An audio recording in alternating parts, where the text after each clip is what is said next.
Hello there, YouTube. This is the Great Scott, also known as 78 Great Scott. Now, I haven't been on YouTube in a while, and the chances are that you might have trouble finding me for one simple reason. My URL, youtube.com/78 Great Scott, was hijacked, unfortunately.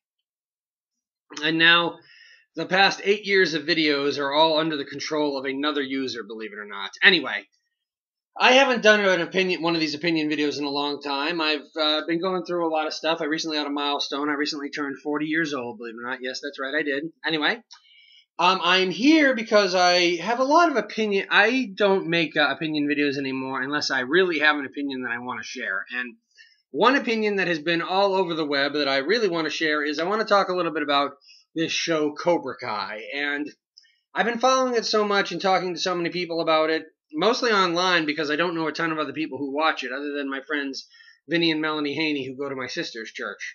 But I had some opinions about the show, and so I never make an opinion video unless I have an opinion. So since I have an opinion about Cobra Kai, I thought that it was time for me to kind of come out of retirement. Also, given the fact that everybody is watching videos like this about Cobra Kai, I figured that this would be a good way to help re-establish my YouTube channel. Anyway, you can also check out some of my my Star Wars video of me and my friend Gabe fighting as Vader and Yoda, and you can check out the promo video for my show, The Holiday Mixers, with my friends Steven and Ben. Anyway, now that the shameless PR is out of the way, let's get right into it.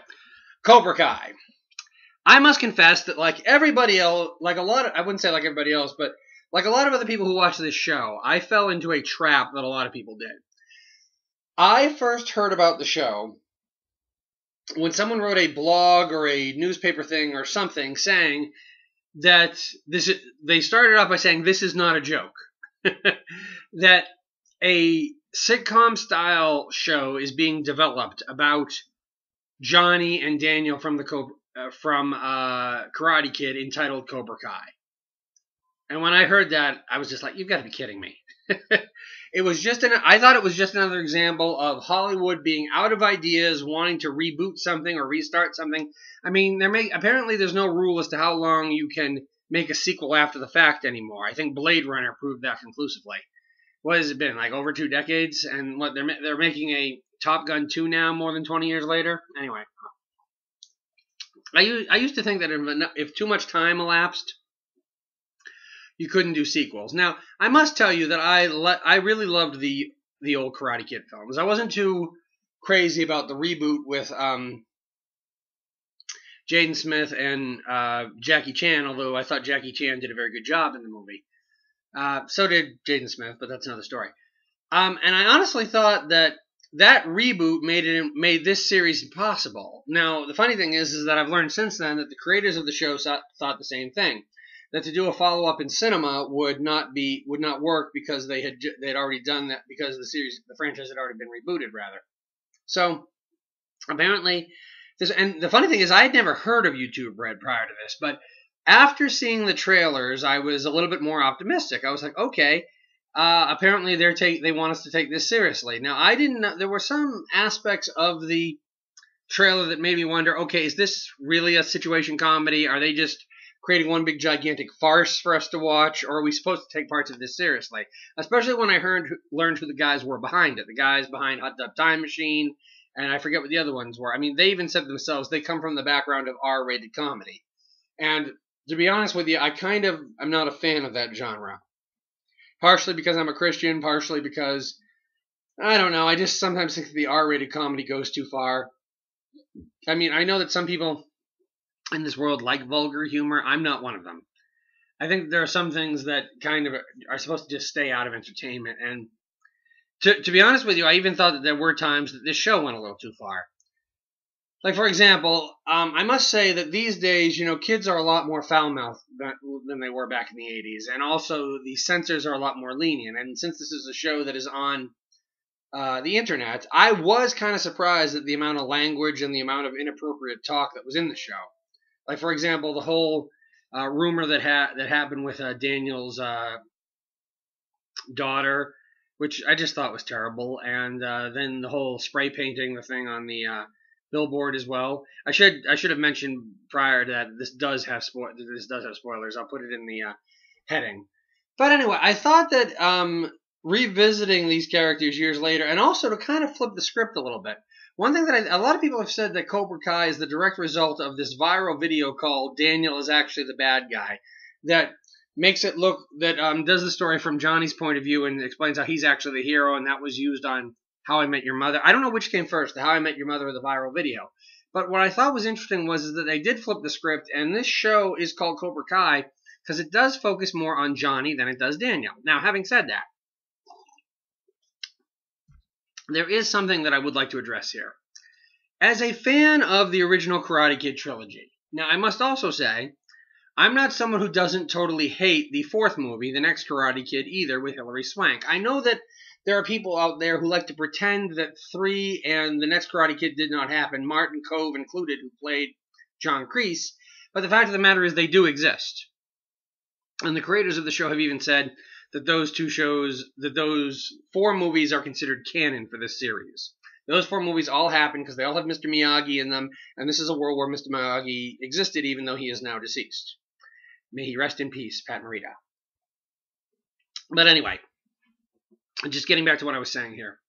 I like the Karate Kid trilogy, do not get me wrong.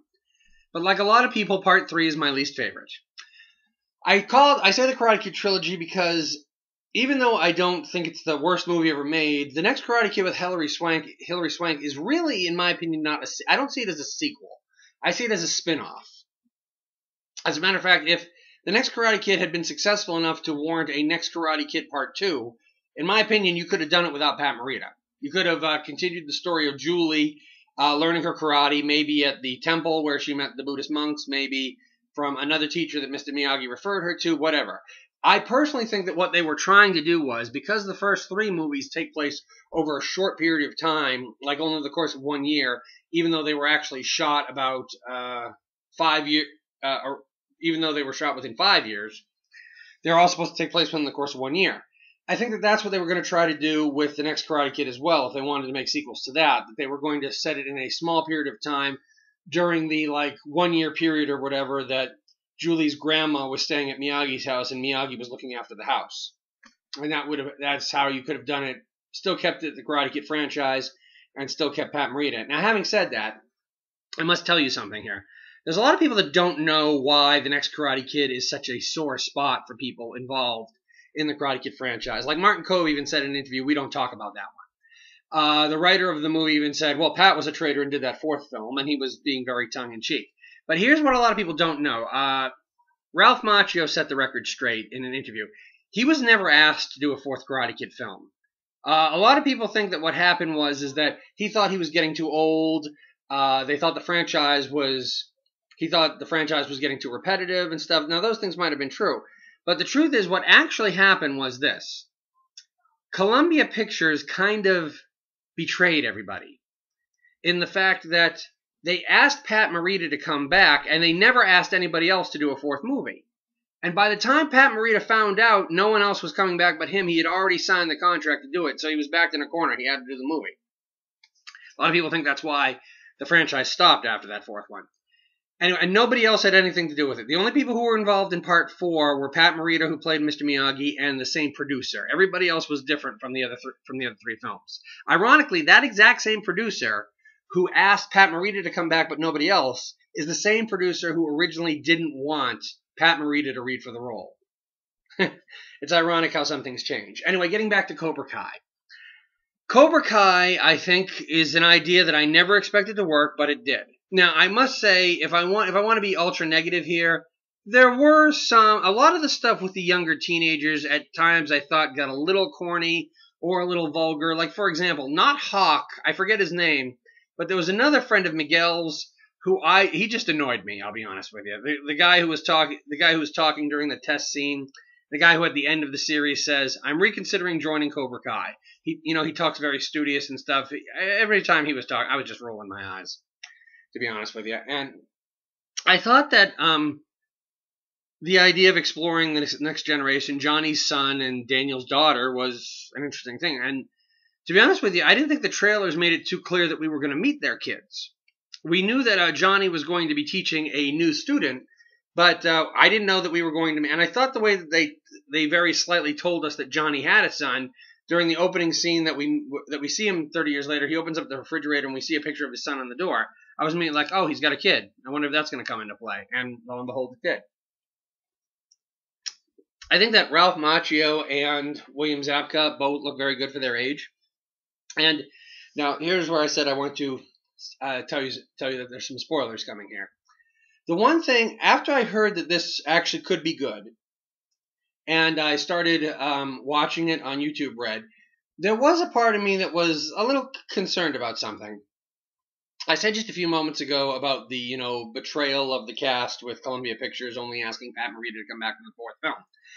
Well, if you look at different Comic-Con Q&As or autograph things that people are always taping and putting on social media, Ralph Macchio, William Zabka, and Martin Kove, who played John Kreese, they see each other a lot. They have been doing, these autograph circuits for years. And so when this show came along and only William Zabka and Ralph Macchio were going to be in it, I was kind of surprised they didn't ask Martin Kove to be a part of it. But the minute that last scene happened in episode 10, like every other Karate Kid fan, I was like, oh yeah. And I was like, okay, they were saving him for their back pocket, so all is forgiven now. And I got to give props to the three creators of the show, whose names I can't remember right now. But they did a very good job of staying true to the universe of the Karate Kid. Now, there were a few things that I thought a lot of the head nods to the old movie were good. And, like, for example, the wax on, wax off joke, Daniel going, I love this part when he's teaching, Ronnie, Johnny's son, and he does, and we get to see him on the opposite side of the show me wax on, wax off. Thought that was a very cool scene. One observation, for those of you who watch the show, is it me, or do they show Johnny eating a lot?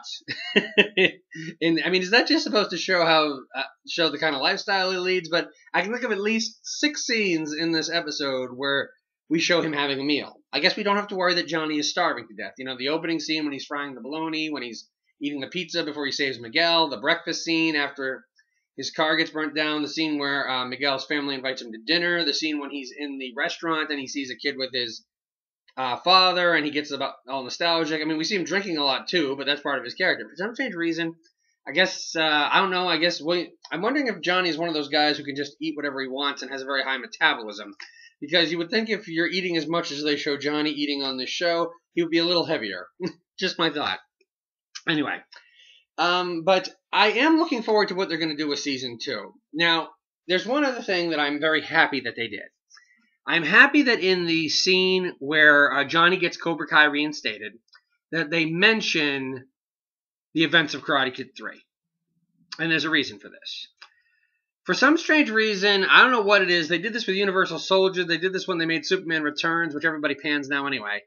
But for some strange reason, when it comes to rebooting franchise or making sequels after the fact, apparently it's become okay to make a sequel to the first movie and just forget the others happened. Like, I know they have a new Halloween movie coming out with Jamie Lee Curtis that just forgets that everything after Part 2 ever happened, or after Part 1 ever happened. I forget which it is.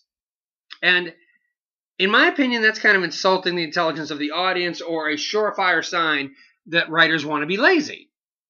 Because you have to literally say, okay, this movie, forget all of this, only remember this.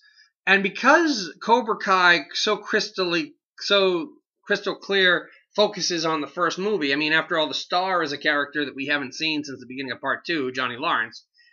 I honestly thought, okay, is this show going to acknowledge the other Karate Kid sequels, or is this just going to be a sequel to the first movie? And so I was happy when that scene happened. They used the events of Karate Kid 3 to create an obstacle for Johnny, which I thought was very inventive. And it was also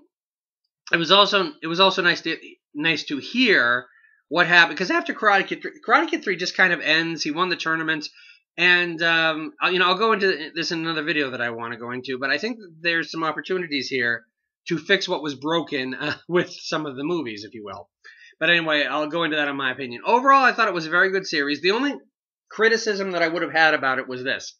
After what happened in Karate Kid 1, given the fact that Johnny hands Daniel the trophy, I honestly thought he would have been a guy who learned his lesson, maybe wouldn't have held a grudge, maybe would have even become friends with Daniel. But apparently the writers of this show have add another idea. I mean, we never saw him in the 2 sequels, except for the first 5 minutes of part 2. So I'm guessing the rivalry ended and just kind of went their separate ways. I'm thinking, but once I kind of saw the series and I'm like, really, we're supposed to believe that after saying, "You're all right, LaRusso, good match," Johnny is still holding a grudge all these years later? Well, and also that he would go back to Cobra Kai after his sensei almost killed him. I mean, I wasn't quite sure that they would be able to sell that, but they did. They did, because you have to look at it as what has built up over the time since the first movie. Because Johnny has clearly made other mistakes. His life has hit rock bottom. And Daniel, meanwhile, has rose to, prominence in this car dealership that he has. So clearly, what has happened with Johnny is he's kind of backtracked all of his failures to starting at that one point where he lost the tournament. The tournament. I don't know why I couldn't say tournament for some strange reason there. So obviously that's one of the reasons why. Because I was kind of thinking, okay, 34 years since that tournament happened. Why is it? Get over it, Johnny. You know what I mean? But he kind of sees that as the beginning of the end, which is why he can't forget it. So. And with Daniel's face up all over the place, it's a constant reminder. So that's one of the reasons. So in some ways, I guess you could say Johnny goes back to Cobra Kai to kind of redo. In some ways, it's kind of a midlife crisis thing, I think, actually. He's trying to redo his past. And I kind of like the way that they ended the show, given the fact when he's sitting there looking at the trophy just before Kreese comes in.